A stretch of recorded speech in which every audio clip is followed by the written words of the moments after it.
தீபாவளினா பளிச்சுன்னு ஞாபகத்துக்கு வர்றது பட்டு, பட்டாசு, பலகாரம். பலகாரம்னா ஞாபகத்துக்கு வர்றது மந்த்ரா கடலை எண்ணெய். அபார ருசி, ஆரோக்கியமான உடல் நலம். தீபாவளி அன்னைக்கு மட்டும் இல்ல, என்னைக்குமே கிச்சன்ல இருக்க வேண்டியது மந்த்ரா கடலை எண்ணெய் தான்.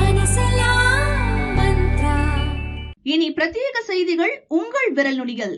இந்தியாவின் சமூக ஊடக தளம் அரட்டையில் தினமலர் சேனலை பின்தொடருங்கள். பீகார் சட்டசபைக்கு நவம்பர் 6, 11 தேதிகளில் 2 கட்டங்களாக தேர்தல் நடைபெறவுள்ளது. ஆளும் என்டிஏ கூட்டணியில் தொகுதி பங்கீடு முடிந்து ஜேடியு, பாஜ உள்ளிட்ட கட்சிகள் வேட்பாளர்களை அறிவித்துவிட்டது. இண்டி கூட்டணியில் இன்னும் தொகுதி பங்கீடு செய்வதில் இழுபறி நீடிக்கிறது. இருப்பினும் மொத்தமுள்ள 243 தொகுதிகளில் 60 தொகுதிகளுக்கான வேட்பாளர்களை காங்கிரஸ் அறிவித்தது.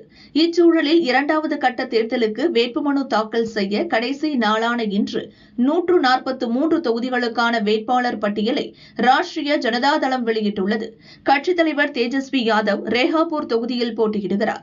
கடந்த ஆண்டு 144 தொகுதிகளில் போட்டியிட்ட ஆர்ஜேடி இந்த ஆண்டு ஒரு சீட் குறைவாக 143 இடங்களில் நிற்கிறது. ஏற்கனவே இண்டி கூட்டணியிலிருந்து ஜார்க்கண்ட் முக்தி மோர்ச்சா விலகி தனித்து போட்டியிடுவதாக அறிவித்துள்ளது.